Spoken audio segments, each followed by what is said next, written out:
For me, when I found out about my diagnosis, I just opened Spotify and I typed in bipolar. And I listened to 3 podcasts, and yours was one of them.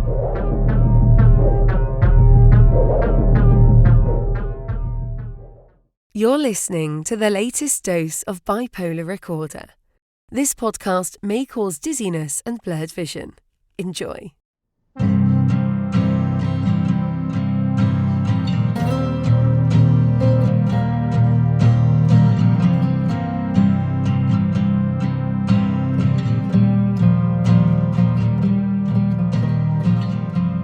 Welcome back to Bipolar Recorder. My name is Hunter Keegan.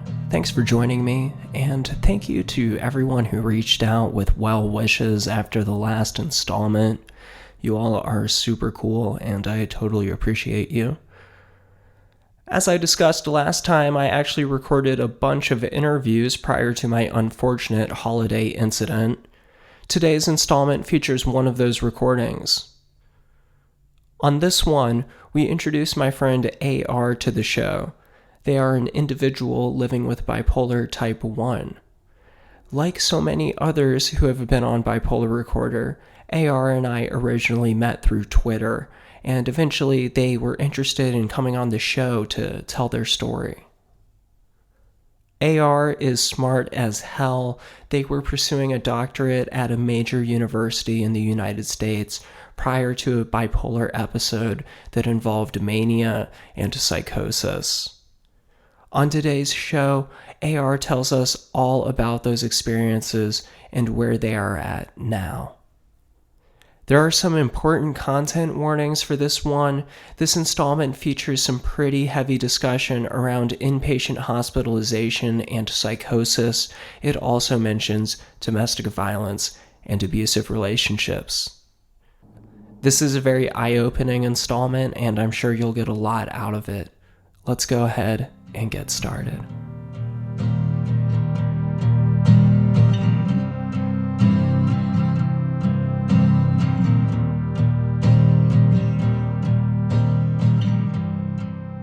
I am joined by AR.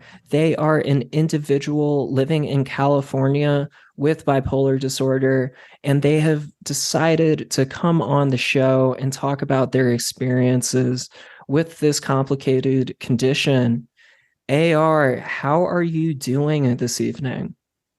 Hello, Hunter. Thank you so much for having me. Today is actually a really good day mental health-wise. I'm pretty happy about today. But I did tell you, last week I kind of had some issues with depression. So I recently actually talked to my psychiatrist about that, and we upped my depression meds. So I'm kind of looking forward to that. But, my meds are still in flux right now, I would say.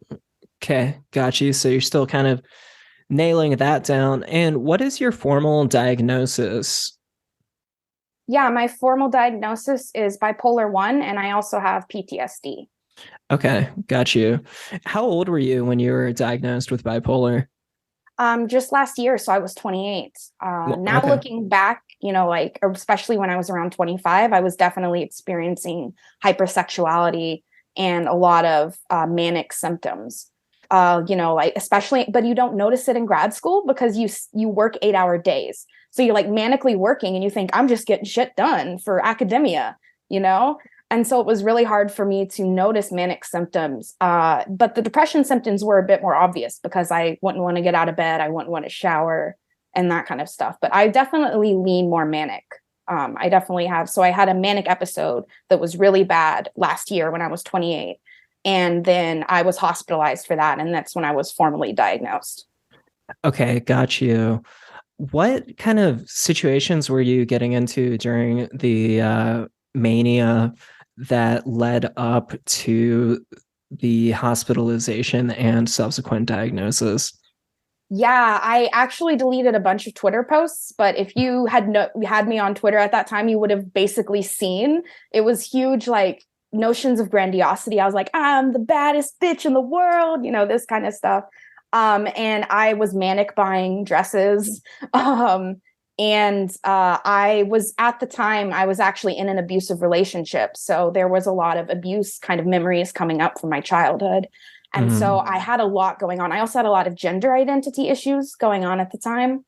And so I didn't know what was the mania and what was really going on with me personally at the time. And I just posted all this crazy stuff on Twitter that like about my past, like with no context. It would be like some trauma I had, you know? And so my best friend called my mom and was like, hey, AR is acting weird. So that was kind of the like clicked, you know, that something was wrong. What was the content of what you were posting specifically? Yeah. A lot of it was actually AA stuff. And I went to like a couple of AA, like there was Alcoholics Anonymous? Yes, I know, right? It was crazy. It was not a good thing, you know, like it's really not cool. So I had no filter. Wow. It was crazy. Literally crazy. Yeah, especially on a public format like that, social media can be really, really dangerous extremely dangerous if you're having a manic. You know, I actually deleted my old Facebook account that I had been using for, you know, like since 9th grade or whatever. After I had my manic episode, I ended up just deleting the entire Facebook account because there was so much crazy stuff on there that I just didn't want to accidentally stumble across again or have to think about again. Because and I had to wait until I was about 3 weeks out of the hospital to go back and look at that stuff. And I was still like, whoa, what the fuck was I doing? Like, it was so upsetting and embarrassing. Yeah. And it also establishes a eerie timeline for how things escalate. So that is kind of like from an archival standpoint, it can be interesting to go back through, but like I just deleted everything. I eventually started new social media accounts that I am now a lot more careful about how I use them and what I post on there, especially if I feel like I'm having an episode of some kind. So I'm 100% with you on that. Did you, what was the reaction of the people who you had been posting about? Were you able to reconcile with them or? Yeah, amazingly, yes. I had really understanding friends. Good. And that was really great for me. And especially because the people who are in AA, they know that I struggle with alcohol too. So they know that, you know, the bipolar plus the alcoholism, I wasn't in my right mind. Yeah. And I think the alcohol is like, I know for me, it's like the number one worst thing I can be doing, especially if I'm manic, because it just, as you know, like it gets so dangerous and so out of control, and it just fuels and fuels and fuels until you are completely like burnt out in a terrible situation. It exacerbates all of the underlying other symptoms. Like for me, it really exacerbates paranoia, sleep disruptions, and so forth. Are you sober now from alcohol? I am, yes. I've been sober a year and 2 months. That's awesome. Congratulations. That 1 year mark is pretty important. How did you feel after 1 year of alcohol sobriety? I surprised myself, actually. Yeah. I didn't think I could make it to a year. I remember, oh my gosh, I drank a lot in my early 20s. And I remember saying, you know, I don't know if I could, if like a doctor told me to quit drinking, I don't know if I could. And I said that then. And I thought that I still felt that way. But obviously, you know, my psychiatrist said, hey, you know, with these meds and everything, if you quit drinking, that would be really, really beneficial to your physical health. And so I couldn't ignore the doctor's orders. And I was really surprised because alcohol has been such a big part of my life. It was kind of a brand. Like when I had a podcast, my brand was anytime I mentioned the patriarchy, you were supposed to drink, because I like to talk about misogyny and feminist issues. And so, you know, there was very much like a culture of alcohol surrounding me. And it kind of stinks, you know, just being at a restaurant and seeing the drink menu and like being like, okay, well, do they have a mocktail? I mean, you know, you kind of have to, the American culture revolves around intoxication with alcohol, definitely.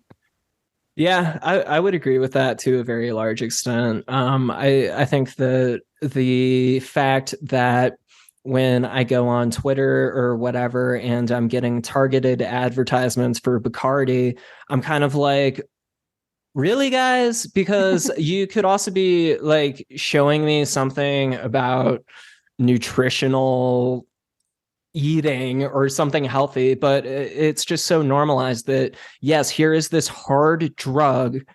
Alcohol is a hard drug like heroin, like crystal meth. People don't think of it that way. There's not many drugs out there that you can straight up fucking die from for just taking a few too many shots or a few too many hits. You can literally die from alcohol intoxication, and the amount of overlap that it has with like driving fatalities, with violent crime, Yeah. accidents, it's no joke. And I try not to get too like preachy about it, because the reality is that there's plenty of people out there who can drink normally and not have to worry about those sorts of things. You can responsibly have a drink, of course, but for me, I'm not one of those people. I'm the type of person who, when I drink, I really want to keep potentiating the That level. feeling. Yeah. Yeah. And what I've said a bunch of times actually to my friends and also actually to my therapist is like, I think the really addictive thing about alcohol for me is that it's the feeling of the come up, of the higher and higher and higher level of intoxication. Once you do a few shots and you don't drink for a couple of hours, that sucks. Like, who Yeah. wants to do that? I would rather Yeah. just keep doing shots until I am like basically blacked out. Yeah. My record was 27 shots of Yeah. tequila. Yeah. Yeah. Yeah. And I played beer pong a lot. Who the hell knows how much beer I was drinking? And I got into wine. I wanted to be like a sommelier. I wanted to know all the cool stuff about it. They make it like it's a science and like it's exciting and interesting. Mhm. And, my father is an alcoholic, and what it's done to our family is not fun and interesting. Right. It's absolutely not. You see these booze commercials and everyone's out having like a fun time, and it's like attractive women and guys with lots of money and cars and everything. And then it's like Miller time. And it's like, what you're not seeing? That guy getting pulled over at 3 a.m. and fucking getting a DUI and losing his job and then becoming Yeah. homeless. Like, that's Or the hangover the next day too. sure. It's one Yeah. of, it has a lot of and you can have withdrawals from it too. Yeah, If, you can so die from yeah, alcohol exactly. withdrawal. Yeah. And I know I have a friend whose father did die from alcoholism, and she actually encouraged me to go to a meeting for families of alcoholics, and that was really helpful for me. Yeah, that sounds like it would really make a big impact, for sure. And dying from alcoholism is like one of the most gnarly ways to go out, like liver failure and cirrhosis. I mean, Jesus Christ, I can't imagine going through something like that in your final days. What an awful way to go out. No judgments whatsoever to anybody who is still drinking or who thinks they may have a problem. I don't judge people. I think that for me personally, I've had to become completely abstinent from alcohol. I recognize that that may not be possible for everyone or not necessary for everyone, but it is a very well known fact that substance abuse disorders tend to overlap with bipolar disorder. Absolutely. So let's tie this back to what we were talking about just a couple of minutes ago, which is, how did you end up at the hospital after you said a friend had called your mom and your mom was Yes. okay. Could we pick up from there? Yeah, sure.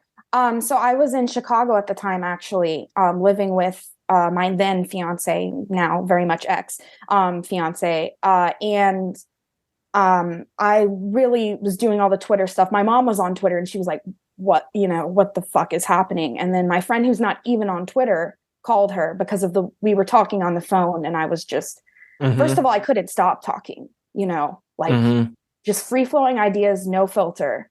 And, and she was like, whoa, AR's talking about some crazy stuff. Yeah. And so called my mom. I had to go to Oklahoma. So I had to fly while I was having a manic episode, and I hadn't slept for 5 days. Oh my so gosh. I was like, I don't know how much of any of my memories of that time is real at this point. It was pretty nuts. But I came to Oklahoma and the worst thing happened to me, which is I had to be hospitalized in Oklahoma. And it has one of the worst healthcare systems in the nation. So I was sent to a state-funded hospital that was very much mostly for the homeless. I think it was me and one other person that had a home to go back to after, and not some kind of, arrangement that needed to be done with a social worker. So I was in a place that the most downtrodden of society, spent their time in. And it really made me realize the intersection between homelessness and mental health. And, it made me really rethink the way that we look at people who are obviously having hallucinations. Now that I myself have had them, I look at it completely differently. So when I was in the hospital, it was tough because they wake you up every 15 minutes with their blood checks. And that just, I didn't get it because I was like, you tell me I need to sleep. And then the sleep is so important with someone with bipolar disorder. And then you wake me up every 15 minutes. So it felt kind of like torture a little bit, sleep deprivation torture. But, they had me on trazodone, so I was able to sleep. But it was just the feeling of no privacy really hurt me because I'm an only child. I've only grown up with the most of space and privacy and room to do my thing. So I was really, I felt imprisoned. And when I went to the hospital, I didn't go there willingly. The cops actually had to pick me up from my childhood home and handcuff me. Yeah.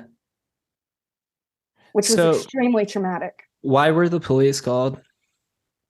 My parents were trying to get me to go to the hospital and I wasn't, and I was screaming and throwing things and it was getting violent.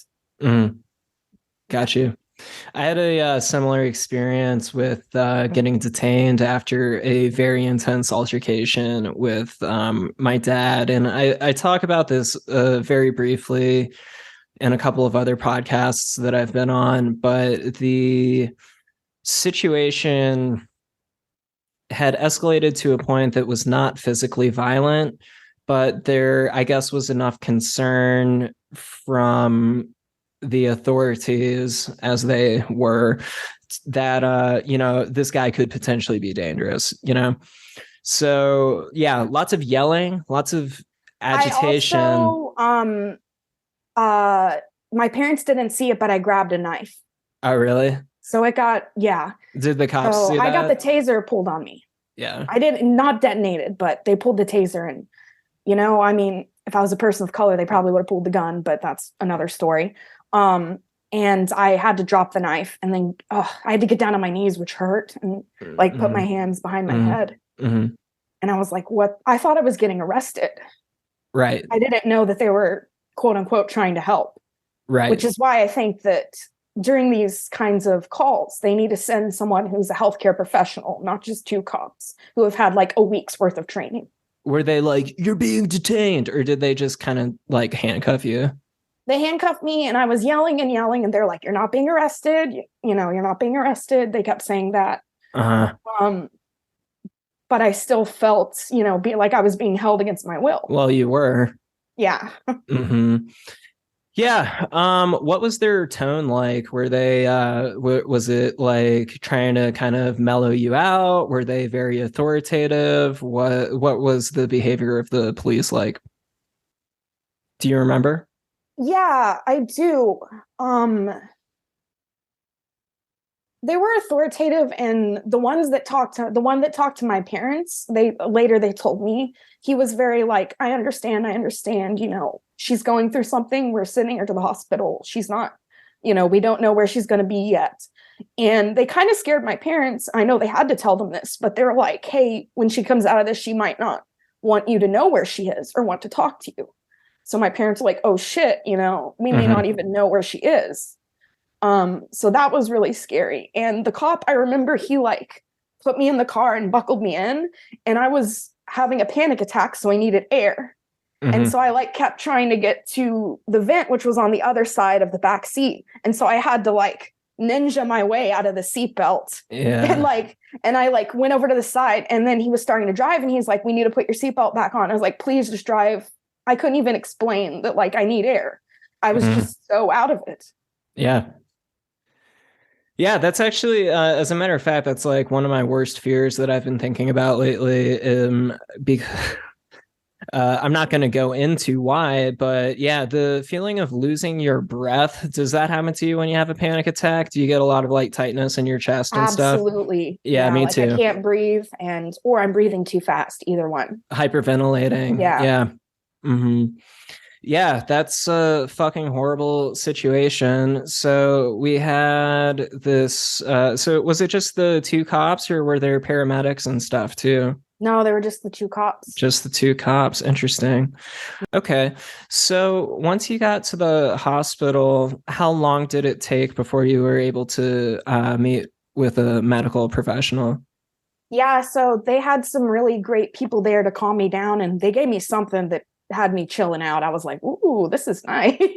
They chilled me out with something. And I spoke to a psychiatrist about an hour later. Face to face. And that was the first time I'd ever met with a psychiatrist. Were you still handcuffed? No, I told them I wasn't going to talk to anyone until I wasn't handcuffed anymore. Nice. So they took the handcuffs off of me, and I said, okay, now I'll talk. So I was still freaking out. So the psychiatrist was like, oh, wow, okay, this is a lot. But obviously realized, I was in distress, and that I was having a lot of traumatic memories coming up. Did the psychiatrist try to calm you down by talking to you? Yes, definitely. What did they say? That I don't remember, but they were, you're safe here, like those kinds of stuff. I fucking hate it when they say you're safe there. No, you're not.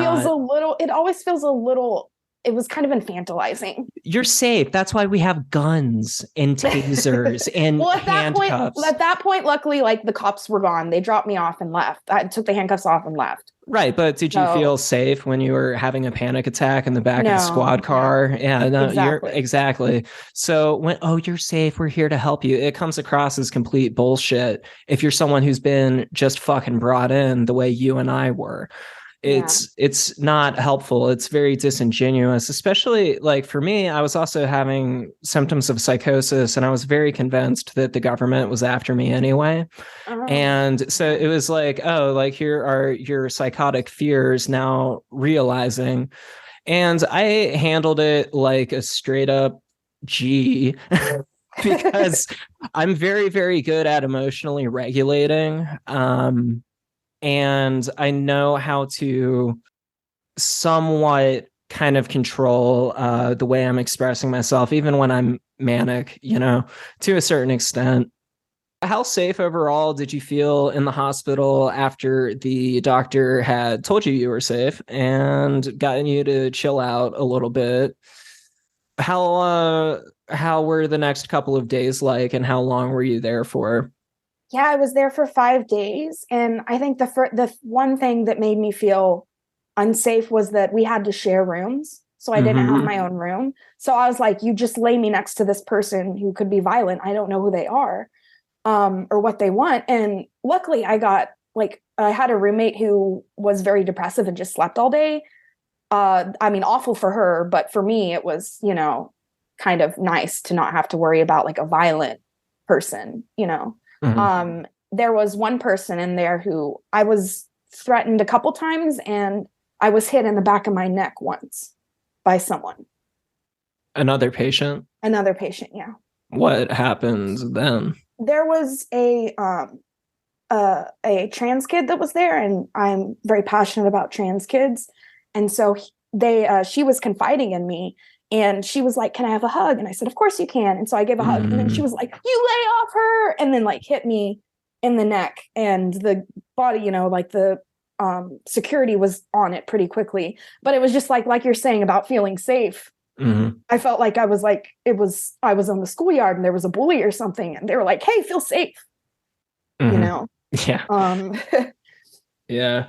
When I was hospitalized, the first couple of nights I was there, in addition to constantly being woken up by dumb fuck technicians who I don't even know where to begin with my issues with that. But first couple of nights I was there was this motherfucker who called himself Mr. Magoo, and he was going through some kind of episode of some sort, literally nonstop rambling, like nonstop throughout the night, just talking about insane shit. And I'm there also having an episode. Your own stuff. Yeah, exactly. Dealing with my own shit. And I was like, I cannot listen to this motherfucker. And after my patients had dwindled, I went and I talked to the staff, and I was like, I need to either like have a different area to sleep, or you need to get this guy out of the room or something. And luckily, after I said that, they were able to move him. So that was good. And then the other thing that happened is there were first of all, lots of homeless people on the ward, like you were saying, lots and lots of homeless people. It was very, very sad. And there was a guy who, how do I put this? He was a big dude and he liked to shove people. So you would be walking down the hallway and you would see this guy kind of like mad dogging you.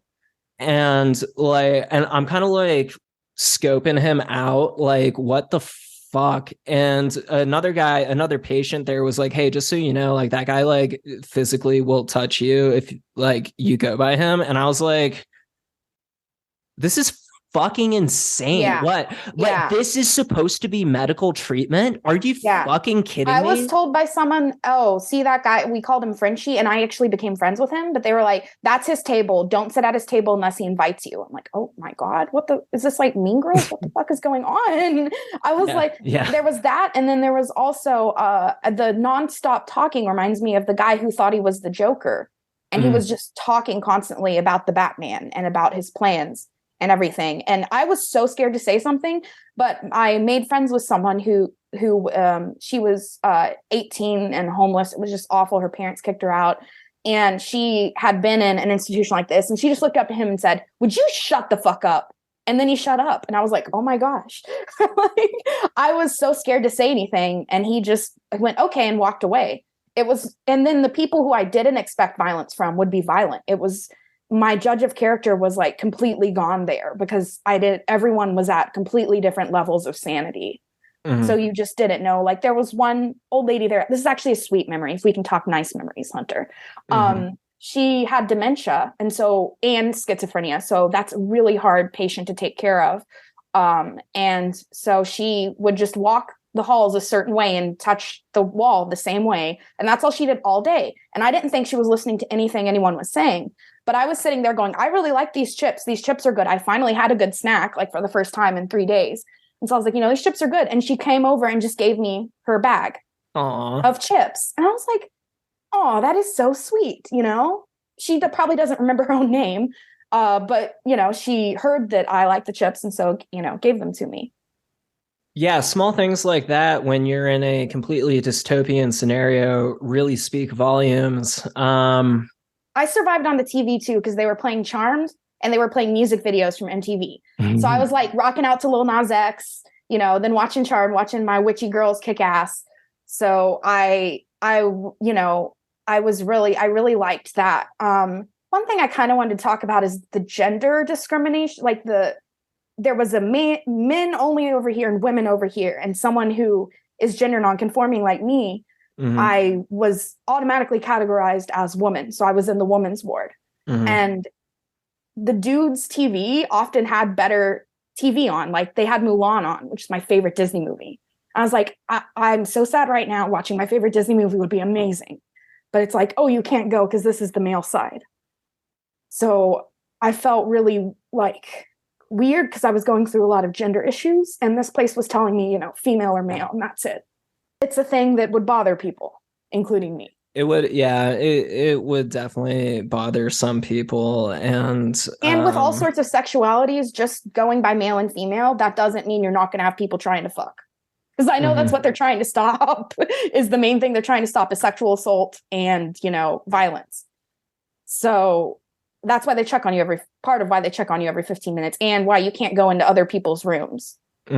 So I will say there's one thing that really got my PTSD going, and that's when they set off the alarm. So it was for example, it was 2 a.m. and there was someone having some sort of episode. And so they put on the alarm and they're like, stay in your room, stay in your room, stay in your room. And I'm like, I literally cannot stay in my room right now. I have to walk around or something because there's this loud, Yeah. And so that's when I went to the comfort room. I was like, put me in the comfort room because I can't take this shit. So what was the comfort room? It's basically a place for you to sit down and like chill out. And then, but it's right next to the room for people who are having episodes. So I was hearing this banging, let me out, let me out. While I was sitting there trying to be comforted by a nurse who was like, you really need to return to your room. I'm like, I don't care. I can't return to my room. So leave me here for a second. And they're like, we can't leave you. We have to watch you. I'm like, okay, then let me pace here. And like, I mess with my bracelets whenever I'm, having like issues. So I was like, I'm messing with my bracelet. I'm breathing, just like, give me a sec, And that was probably the worst because the comfort room seemed like such an oxymoron, at the time. Sounds like it's right next to the room where someone is like pounding on the walls going insane. Yeah, it sounds the comfort room. It just sounds very I don't know, like it's like something from like a sci-fi novel where it's like, oh, the comfort room, and then it's actually like all your worst fears imaginable all in one place. It was kind of dystopian. Yeah. It's totally dystopian. I mean, you're basically, you're incarcerated there. You can't leave. Yeah. You're at the mercy of people who really don't necessarily have your best interests in mind. And, speaking of incarceration, there were a lot of people there who had been to jail. And I was like, how is this different? And they're like, it's not that different, actually. Yeah. Except you can go out of your room, but, you don't get that special hour or whatever where you can actually get out of your cell. And they were like, but other than that, like everything, they tell you where to go, when to go. They're always watching you. Like they said, it feels like prison. Have you ever read patient records, or have you ever seen what hospital patient records look like? No. Okay. So it basically, the way they take notes on you and observe you when you're in the hospital, they're basically taking notes about everything that you're doing, anything that you're complying or not complying with, and that impacts whether or not you get released, basically. Yeah. So if you do go through, and this is a me thing, but actually just earlier tonight, I contacted a psychiatrist who had dropped me many years ago, shortly before I ended up in the hospital, to get my patient records back. I'm curious to see if they still even have them on file. It's been over 5 years, so I don't know if they would even have it. But my point being that it's a extremely creepy setting. Yes. To have people psychologically trying to dismantle you based off of 15 minutes of interaction with a psychiatrist or intake specialist or something. Yeah. It just makes no sense. So what were your ultimate takeaways from the hospitalization experience? Yeah, it made me rethink my priorities in life. This is weird, but I was a vegetarian for 11 years. And after getting out of the hospital, I went back to eating meat. Okay. Because I felt like I was so limited that once I got out, I was like, no more rules. I'm done with rules. So, I I started eating meat. I mean, I eat vegetarian like 3 times a week, but I'm not like forcing myself every day to not, eat meat. So I still consider myself Buddhist too. So I didn't like change my religion. But that was one of the takeaways is like, what are my priorities in life? And I realized how much sanity was like as long as I have my sanity, that I feel like things could be good. I didn't realize that, once it's lost, also that your rights are kind of suspended a little bit for people who are quote unquote sane. They're all surrounding you and like they're observing you. And I felt like a lab rat. In fact, there was a time they give us 15 minutes of outside time a day. And I was so happy to be outside. And they were like, "Oh, AR, we need you in here." I was like, "What the fuck? I'm like outside now." And they're like, "Oh, your doctor, your psychiatrist has a protege who needs to do a practice interview." I'm like, "Do you have to do it right now?" And how dare they select you as if that's your obligation to have to do that? Yeah, I mean, and I was kind of yelling at them. I was like, this was my 15 minutes of time outside, and it was so, and they were like, "Oh, well, we picked you because you're very, what's the word they used? Like, this is funny because I can't express myself. And what they said is I express myself well. So I'm concise, or I, am able to express what I'm going through well. And I'm just so glad you could help them. What a team player. Fuck those people. I don't give a fuck about that sort of shit. Like I can't fucking stand it. When you talk about human rights abuses, people think I sound like a crazy person, quote unquote, when I start talking about the systemic human rights abuses that people with disabilities and particularly people with mental health conditions suffer in the United States. And these are examples of that. I don't think a neurotypical person realizes what it's like to be a law-abiding citizen and then be detained by police and taken to an unfamiliar location that is effectively a jail. When you're not really doing anything except acting fucking weird. I know in your circumstance, it sounded like things were starting to get pretty dangerous. In my circumstance, things were escalating, sure, but could I have simply been separated from that situation and not have been taken to a inpatient treatment facility and just been able to calm down a little bit and like reevaluate, just kind of like chill for a second? Why did it have to escalate to, cops, guns, handcuffs, fucking all the good stuff that goes along with that? Yeah. And I think I also learned, we're talking about takeaways. I learned a lot about the American health system.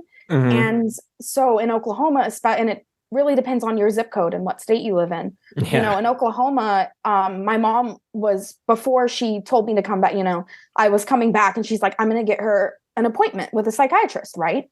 And they said, "Oh, it'll be 4 to 6 weeks." And she said, "This is an emergency." They said, "We'll take her to the emergency room." Well, if you're not going to the emergency room, like, if you're not willing to go to the emergency room, then it has to be this big thing with cops. I can tell you, I tried going to the emergency room on my own twice, and they wouldn't take me. So it's like you have to literally have a psychotic episode. You have to. It's like you have to like really get to a horrible level before you start getting anyone who's like, "Oh, this person might actually need resources." And then the resources they provide you are like draconian, like fucking One Flew Over the Cuckoo's Nest shit. I know that movie has a lot of inaccuracies in it, but you get my point, I'm sure. I do get your point. Yeah, I do.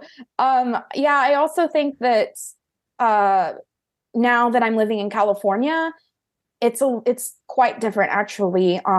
I was able to see a psychiatrist within 2 days of calling. And I was able to see a psychiatrist, not a nurse practitioner, not a PA. This is not against them at all. They're very important to our healthcare system, and they have really important jobs to do.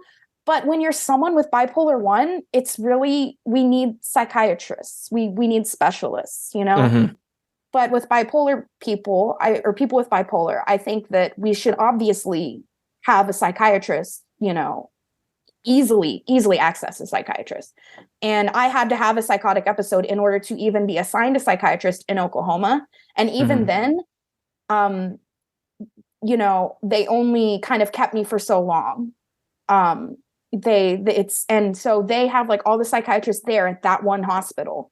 And if you want to like find someone who does private practice, they're always full, but their nurse practitioner will help you. And if it's really bad, then they'll talk to the psychiatrist.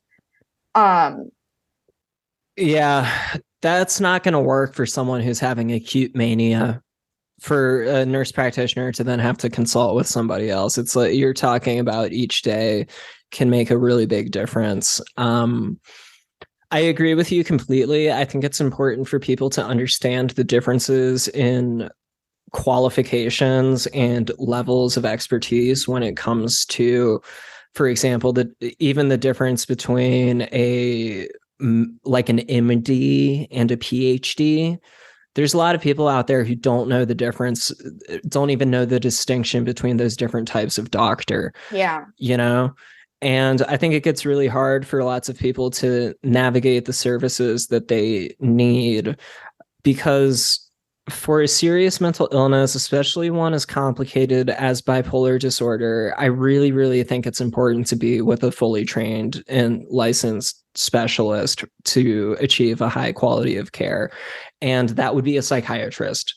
Yeah. Not like a social worker. I don't fucking know, because here's the other thing though. There's such a resource constraint in this country right now on the providers that are available. Some people have no alternative but to work with someone who has, for example, an MSW, Masters of Social Work, which is a lower level degree than, for example, a PhD or PsyD. It's tricky. There's a lot of different facets to it. What is the number one aspect of hospitalization that stuck with you? Number one aspect, let's see.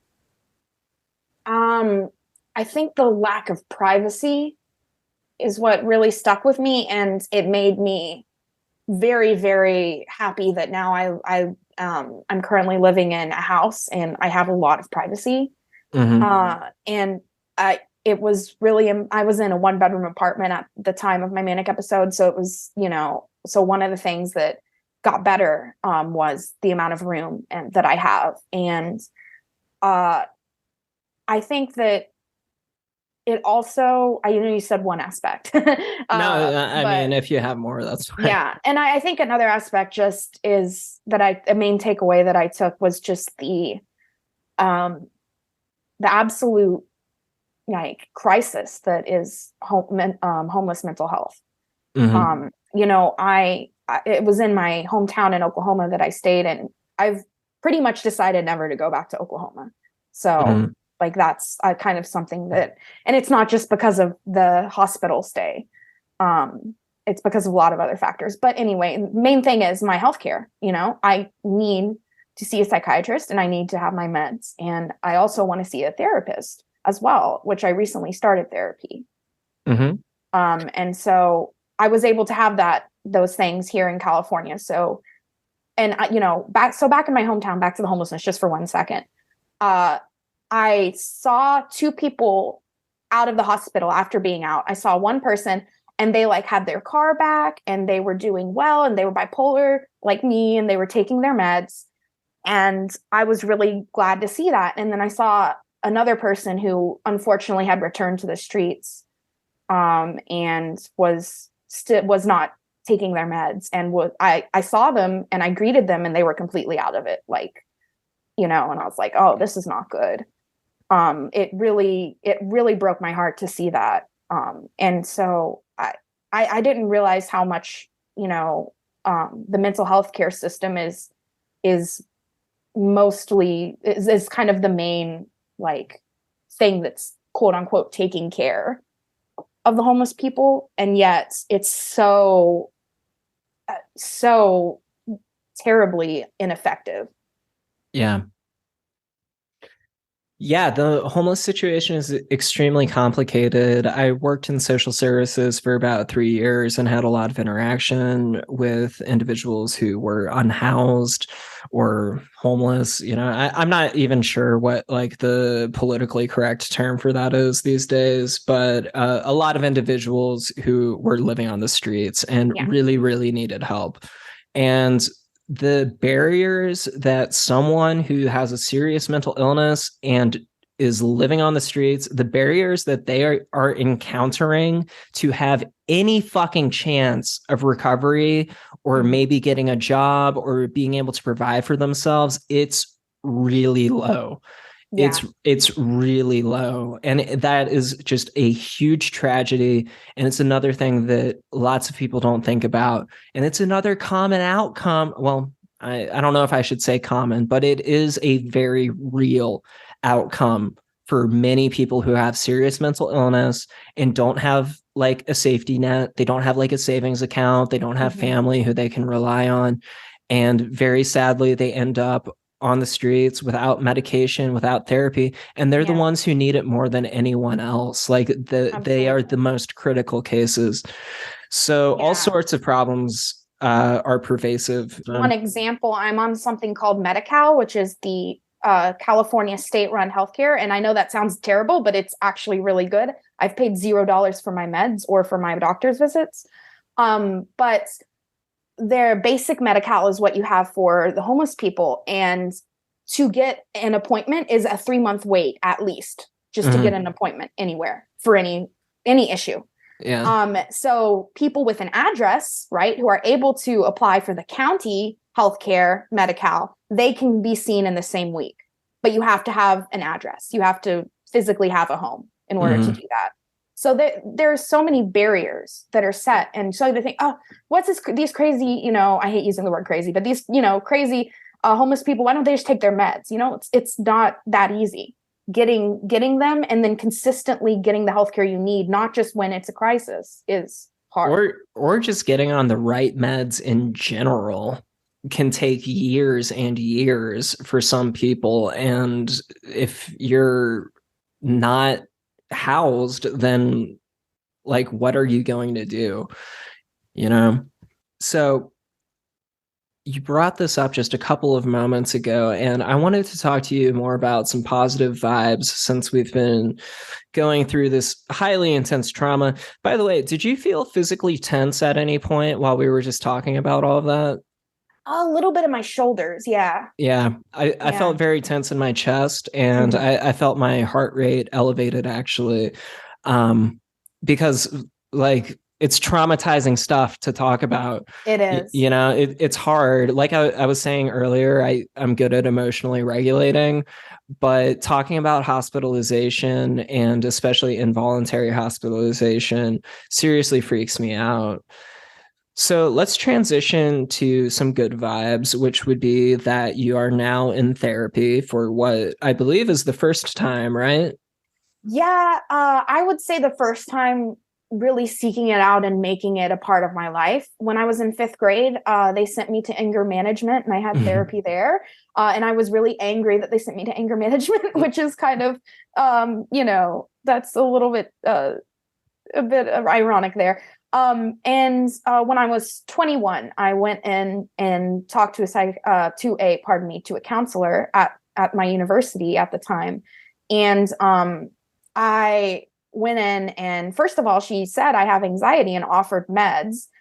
And then also she was very pretty direct that I was in an abusive relationship. And at the time I was not ready to deal with that. So I said I took the prescription, but I never filled it. Yeah. And I thought I can do it. It's fine. I'm just a busy college student and there's a lot going on, but I can, self-medicate with alcohol and, it'll be okay.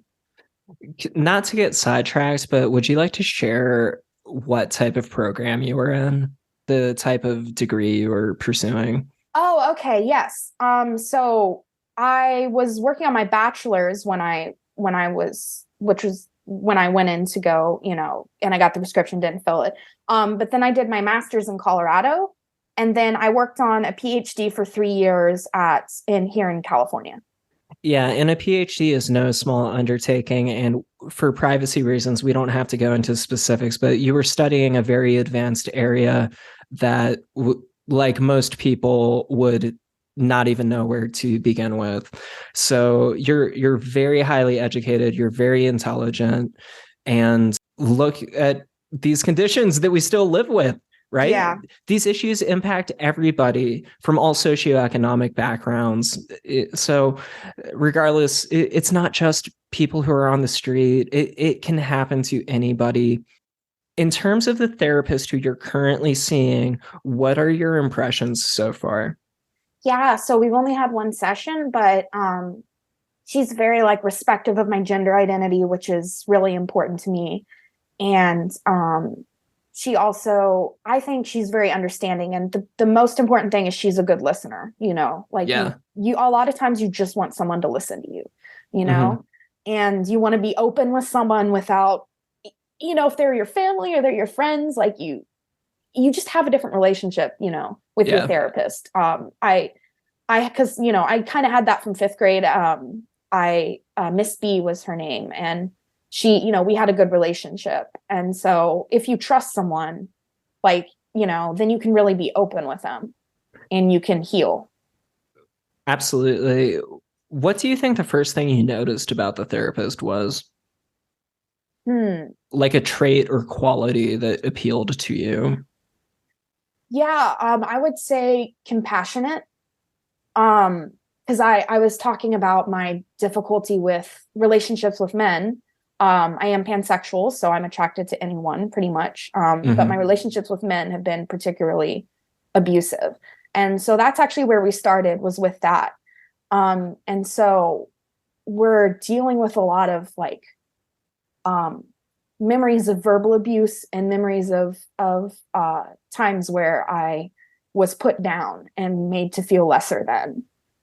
And so we're kind of going into that and how that's affected me now. I do have imposter syndrome. I had it when I was in graduate school, thinking, I don't deserve to be here. I'm not good enough. And so that's something I really want to work on with my therapist, is, the kind of self-confidence that really comes from within and isn't, this kind of manic confidence, which isn't real. You think oh man, I was saying all sorts of stuff, I got job offers, stuff like that, nothing that was true. I was I got this. I want real confidence, confidence that comes from knowing yourself and knowing kind of what you want in life. It's so funny that you mentioned the false confidence thing. I've done something very similar when I was on this fucking road trip that keeps coming up this season. I know this is the first interview that you and I have done together, but my manic road trip seems to be coming up a lot during this latest series of installments.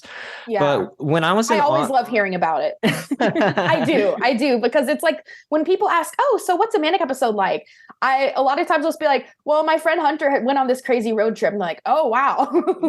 That's a lot of energy. It's yeah, that's the point, not sleeping and all this manic energy. A lot of really strung out, high strong cocaine feeling energy. Yes. Yeah, it's not great. But so I was in Austin at one point, and I was going around telling people that I was an exotic leather designer. Oh my God, I didn't know this. This is the best part. How have you not said this part before? Well, I'm writing about it in my next memoir. Actually, This next book that I'm working on goes into a lot more detail. And for some reason, I invented this persona that I was just rolling with. And I was doing it kind of as a joke to myself, where I was ha ha ha ha ha, I'm just being silly. I'm just ah. But then I think it crossed a threshold where I was actually just being a total dick, and people were get away from me. But it's funny how things like that happen.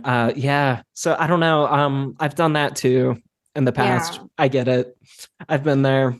Yeah, the that kind of confidence is a little scary because you feel on top of the world and yet you're in such a tenuous position. It's, you're really on the edge of sanity, and yet you feel like I felt like for once in my life, this cosmic puzzle came together and made sense. Like I kind of was at this level of enlightenment or intellectual, understanding that others just weren't at. Yeah, I 1000% relate to that. I think being on the higher plane, feeling like people aren't on the same level, but it's not well, in terms of grandiosity, it's not, for me, it wasn't necessarily a feeling of condescension. It was a feeling of like, I'm on to something that other people aren't seeing. And I want to share this with them, and I'm going to run with it, and I'm going to start a business and bring it to the masses and all this other stuff. And then I'm going to make $1 billion. It was that sort of thing. And that's problematic. You mentioned paranoia earlier, and that actually made me think of, I thought that everyone, because I was in that engaged relationship, I thought that there was like this homophobic conspiracy to like trap me in a heterosexual relationship. So I thought like my mom was in on it and everything. And I thought my mom was like talking to my then fiance, like behind my back, like nothing that was happening, but that's how it felt. Wow. Yeah, no, it's so crazy. Like I can relate to that because I had a similar thing, but instead of like a fiance situation, I thought my parents were like narking me out to police, which eventually they were. But like I would quote unquote hear conversations that my dad was having while I was hallucinating. I would have these auditory hallucinations that sounded like my dad speaking with people from another room. And I was living with my parents at the time, but of course this would happen when they weren't home. And I would just think that, oh my God, like my dad's talking to a police officer. There's a police officer in the house. They're coming to arrest me, blah, blah, blah. And it was very, very unsettling. Yeah. What outcomes are you looking to get from therapy? Is it primarily working through this trauma? Is it monitoring your bipolar symptoms? Is it something else entirely? Yeah, I think it's a very trauma-based therapy, and that's because I specifically sought that because of my PTSD. It's been completely untreated. I haven't, tried anything except for meds. And so my bipolar is starting to become more managed, but my PTSD, like I'm still having terrible dreams. I'm still having like flashbacks that ruin my day, really. And so I'm really looking for treatment of that. And I'm hoping for future relationships to be better. I want to have a better relationship with my dad. I want to have a better relationship with my friends. I want to be more understanding, more compassionate, I listen more because, especially my friends, because I put them through a lot during that manic episode. So it's like, I want to use therapy to better myself and to show I'm not saying like it's how I look to other people, but I kind of want to show people that like I am taking my mental health seriously, that I'm not just kind of apologetic about my manic episode and I don't take responsibility for things, like it's not your fault, but it is your responsibility, your mental health. Yeah, that's an interesting concept to grapple with, and I'm still trying to figure out how I feel about it. But it's a common perspective to have. Have you talked to your therapist about doing exposure therapy for the PTSD? I have not. It's something that I've heard about, but I don't know enough to know if it would like have a feeling if it might work for me or something like that. I'm gonna, just kind of take the first couple sessions as they come, and then maybe ask my therapist about a couple of things that, something like exposure, something that, there's that light thing that they're doing now. EMDR. And I've heard that works really well if you focus on one really traumatic memory, and it helps your your body not respond to the memory as, I'm not an expert, but it helps you not respond so traumatically to that memory. It doesn't erase the memory, obviously, but it kind of helps you, like, helps your understanding of the memory, and it helps you with that, like that body tightness that we were talking about, that you get, and you get that with trauma. You kind of just tighten up. And there are a lot of memories I have that where I'm just, I feel it with my whole body, and that's something that I really want to work on. I want to not be a slave of my emotions and my memories. And with bipolar disorder and PTSD, that's kind of hard to do. I can tell you that getting over those manic memories and the memories of the behaviors and actions and situations that you were exhibiting or that you went through, it's a difficult process. It's taken me many, many years, and it's something that I still have to really work on in order to find that sense of like inner stability and inner peace. When I got out of the hospital after I had quote unquote stabilized or lied enough to the doctors that they had to let me go, I minimized the symptoms I was exhibiting and got the fuck out of there. And the first thing that I did, actually, believe it or not, my parents picked me up from the hospital and we had to stop by a CVS to get prescriptions filled or something. And I had like $20 left in my wallet, and I just used it to buy a 6-pack of Budweiser and cigarettes. And that was how my post-hospitalization world began. And for the next 6 months, it was nothing but heavy drinking and the worst intrusive thoughts and flashbacks that I've experienced in my life. And I was just gritting my teeth. I wasn't taking any medication. I still didn't trust medication at that time. Yeah. And I wasn't working with therapists or psychiatrists. So it was just a really, really intense situation. And the reason that I mentioned that is because even though it was so bad then, once I got into proper treatment, it made a world of difference. And it sounds like you're at a place where now you finally are in proper treatment. Like you've got a therapist, you've got a psychiatrist, you seem to be on a stable cocktail of medication that is helping you, which is fantastic. So don't get discouraged, but keep in mind, like some of these healing experiences take like years. Yeah.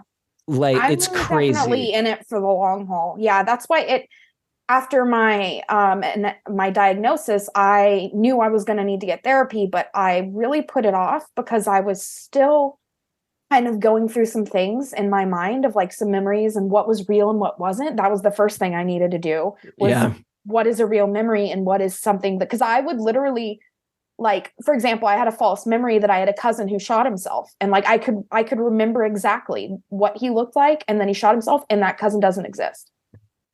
Yeah. And I remember seeing it, but it's not real. So I kind of had to like get through the real, I had to kind of gather myself before I could seek therapy. And I think I'm, at that point where I know what's real and what's not, and I know what's real trauma that I need to work on. I got to level with you, AR. I think that this is one of the most interesting conversations to me personally that we've had on the podcast, because your experience, the way you experience mania, is extremely similar, like in all sorts of different ways, to what I have directly experienced too. Everyone experiences it differently. As we've been saying throughout this conversation, it's more like we have parallels with each other, but it sounds like the sort of things that trigger you and that you carry with you are kind of along my wavelength too. So this is just very, very interesting. And I wanted to ask you this as well. Do any of those psychotic memories still feel real? Do you believe any aspect of them? Because I do, like in my own experience. If I'm being honest, yes, there's still a couple that I have to like catch myself on. I'll be thinking like, oh yeah, blah, blah, blah. And then no. Like, for example, and it's not even, this wouldn't be a real memory. This would just be a delusion. But I was convinced that this guy that I knew like wanted to marry me and have my babies. And he didn't. And to have his babies, you know. I was like, he can have my babies. That's the feminist way. Anyway, but yeah, I was convinced that was what, you know, and I was convinced he had a crush on me. And he doesn't. And so I still like, even just a couple weeks ago, I was like, oh yeah, but he said that because he likes me. I'm like, wait, no, that's not true.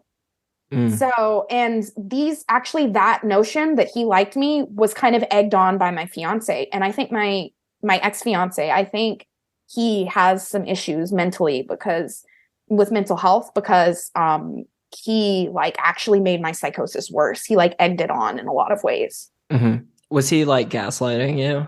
Oh my God, you have no idea about the amount of gaslighting, like the amount of gas that was produced could like light rooms. It was so much gaslighting. It was, you know, oh, I didn't say that, or what I hate is I don't remember that, because you can't tell someone then that they should feel bad about it because they quote unquote don't remember it.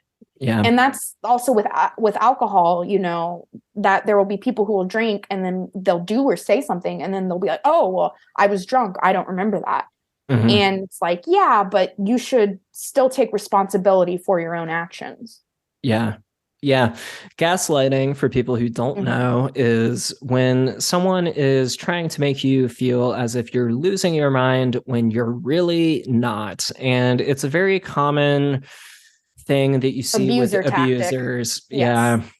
Yeah. It's a very, you know, there are a lot of ways that they also, abusers often will change, like they'll tell the story that puts them in a really nice light. And then you'll talk to someone later and find out the story from their perspective. And it's like, oh my gosh, that's so embarrassing. Like what my, you know, fiance said or did. Like, I can't believe he said or did that.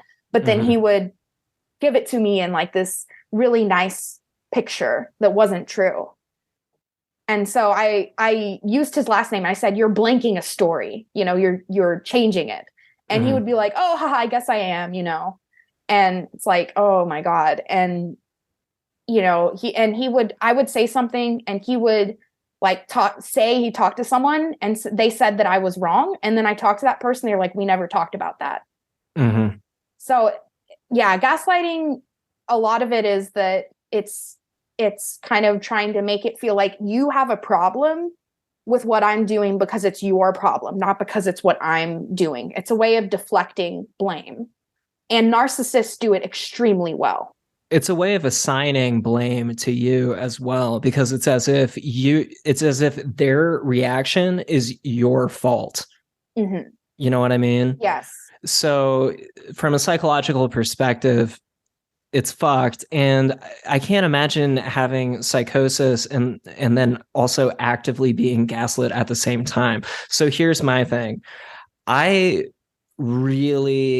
think, and this is something I have a lot of trouble with. I haven't really talked about it in therapy, so I guess I'll talk about it on the podcast for a second.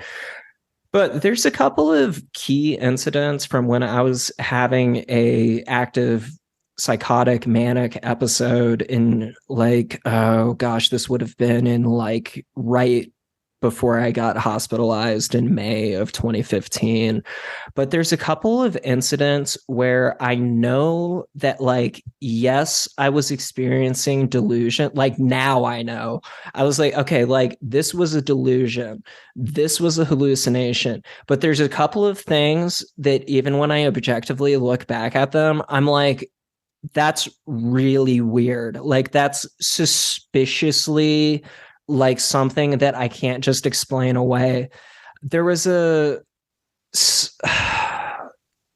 I had some situations where I was driving around while manic and a guy approached me. This was not on the road trip. This was right before I was in the hospital. I I was like convinced that undercover police cars had been following me around all day. And I pulled into a parking lot and I got out of my car, and a guy who I didn't recognize approached me, and he just said, I won't say what he said, but he said something to me that was like very strange. And I was like, hold on a second. And I still think back to that now, like 7 or 8 years later. And I'm still like, was I actually being followed? Because that thing that guy said, like, there's no way he would have known about it. And if it was a hallucination, that is the most realistic hallucination I've ever had, because it was broad daylight. I heard him clear as day. And it's not like something I can't get over. Like, I don't lose sleep over it or anything, but it really weirds me out, and it compels me. Yeah. Very strange times. I had a lot of auditory hallucinations, and one of them was on the phone. I would just hear them saying something that they were not saying. And I, to this day, remember that phone call and remember them saying it, but that's not what they were not saying that. I don't know what they were saying, but I talked to them later. I'm like, hey, did you blah, blah, blah? And they're like, no, why would I say that? I would never say that to you. Like, for example, when I was kind of struggling with my gender identity, I was going through that manic episode that lasted, that I hadn't slept for 5 days and that hospitalized me. And I like could have sworn that my mom was saying all these like homophobic and transphobic things to me on the phone, and she wasn't. So I heard all this, like the hate that I thought people had for me. I projected it, and it made it out like, everyone is in this like big homophobic conspiracy to make me comply or something like that. Yeah, like delusions of persecution. Yes, delusions of persecution. Yeah.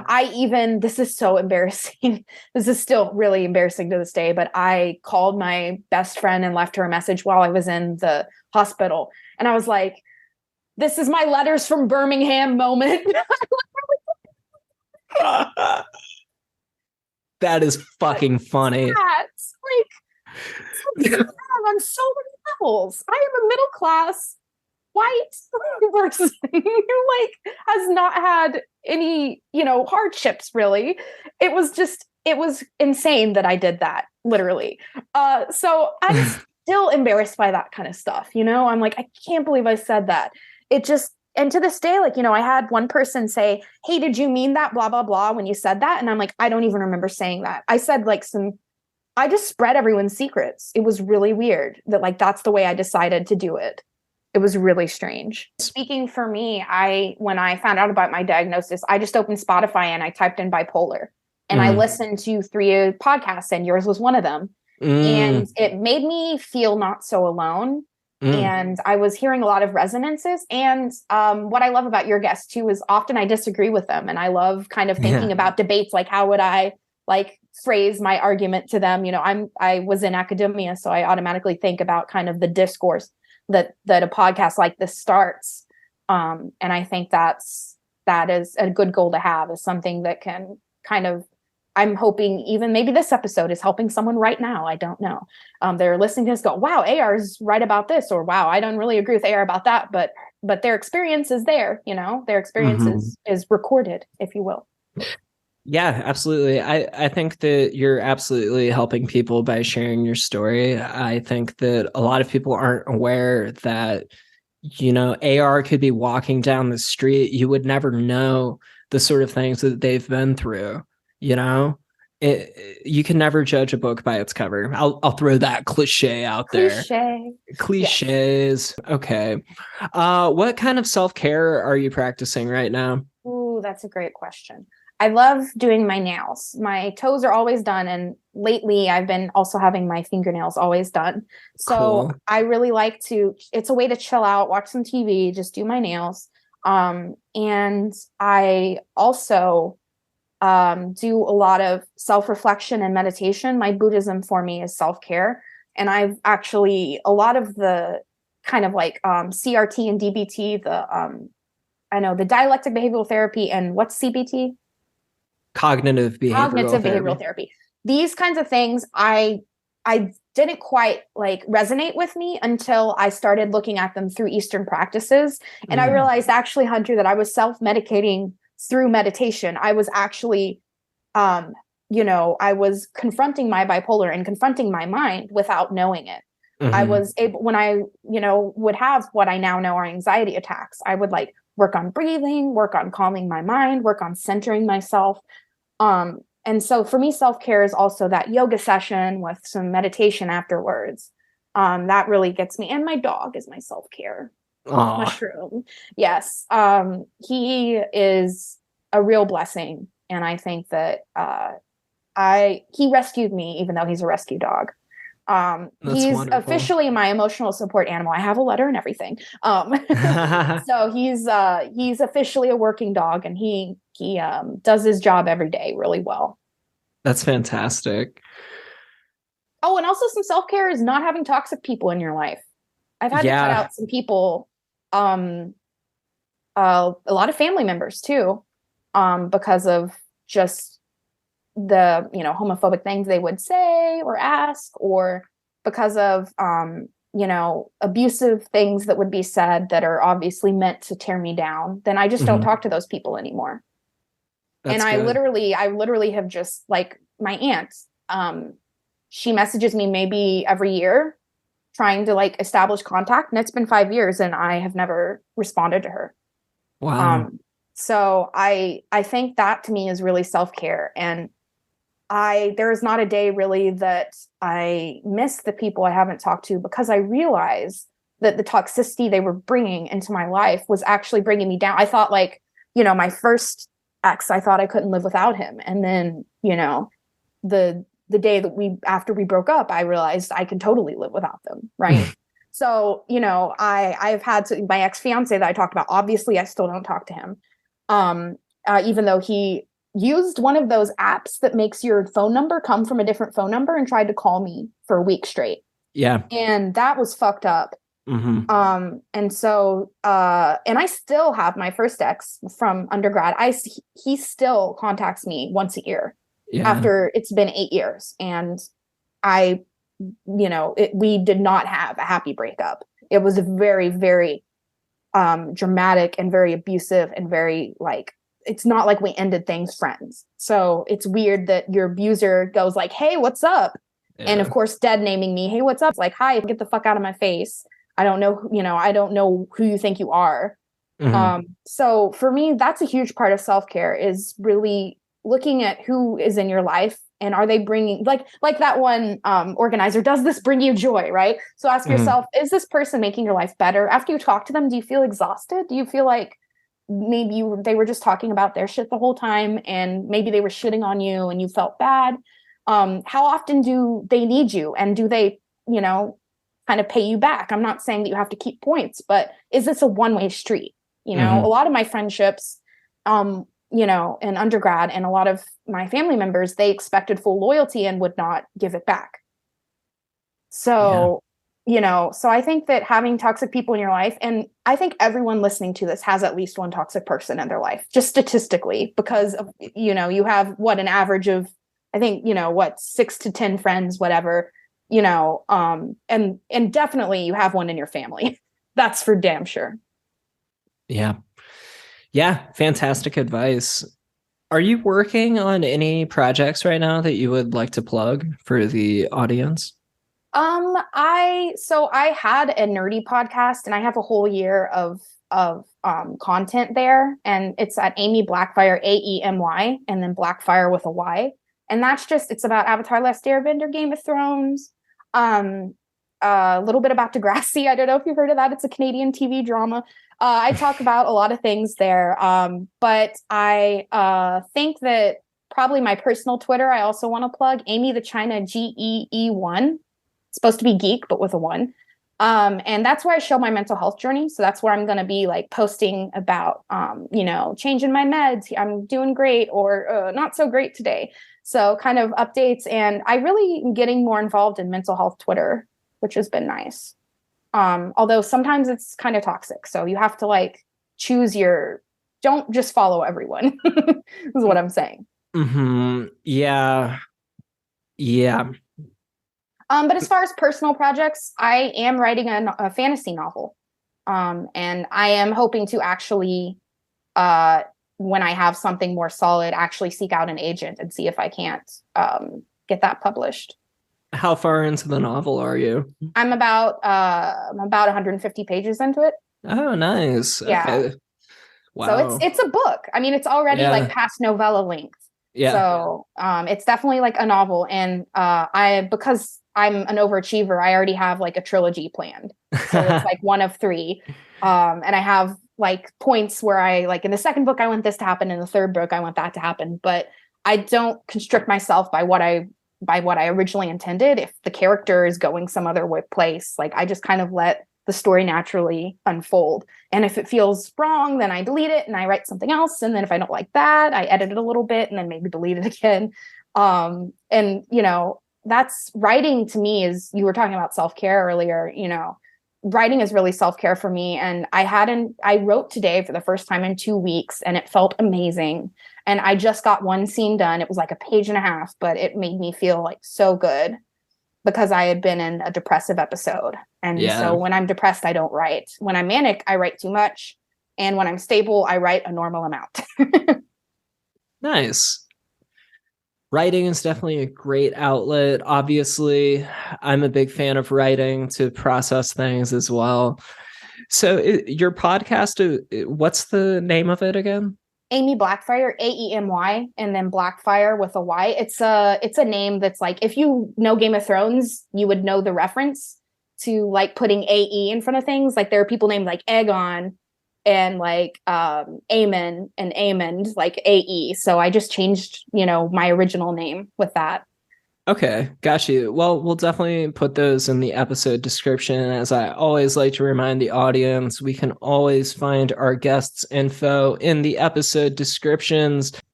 Okay, well, do you have any closing thoughts or anything for anyone? Anything else you'd like to add? We've been actually going for well over an hour now. Oh my goodness, the time just got away from me. I'm sorry about that. No, it's fine. We've been going for like an hour and a half. Wow. Then we should wrap up. I want to like speak directly to people who've been newly diagnosed. Like, I know it's really scary right now, and you might even feel a little like ashamed of yourself, like you're kind of insufficient and there's something wrong with you. And I just want to say that being bipolar and, having a serious mental illness is manageable now today. We have the technology, right? We have ways to manage our mental health. And just because you're not on the right meds now and things are going like really bad and you're up and you're down, that doesn't mean that in a year you're going to be like that. It doesn't last forever. Mm-hmm. And so working with a psychologist and a psychiatrist, you really, with good help, you can't go wrong. You can definitely live with being bipolar, and it won't be all your personality. You'll have your own personality and you'll just happen to be bipolar. Love it. Well, thank you for that. And thank you so much for walking through all this with me. I think we got into some really hardcore stuff about hospitalization.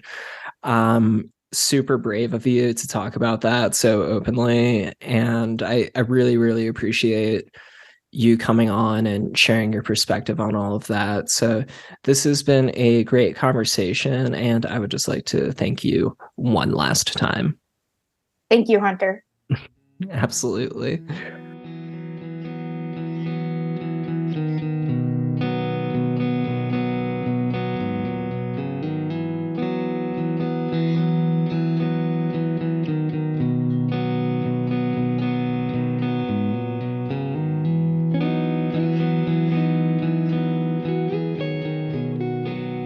Thanks so much for listening. I'd like to thank AR for being so bold as to share their story on the show. Be sure to check out the episode descriptions for links to the projects they mentioned. Bipolar Recorder can be found on Twitter at Bipolar Recorder. I can be found on Twitter at HHKeegan. Be sure to tell your friends about this show and post it on social media. This helps us get the word out. And don't forget to check out bipolarrecorder.com if you'd like to make a financial contribution. My name is Hunter Keegan. This was installment 30 of Bipolar Recorder. Have a safe day, evening, or night, wherever you are.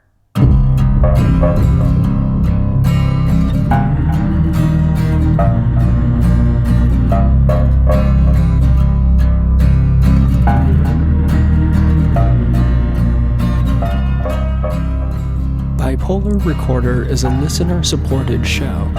To help keep the show running, consider checking out our Patreon page or visiting bipolarrecorder.com.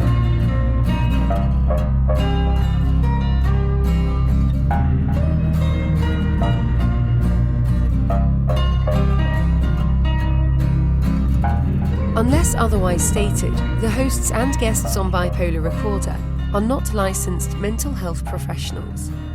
Bipolar Recorder is not a substitute for therapy or professional medical intervention. If you are having a mental health crisis, please contact your local emergency services.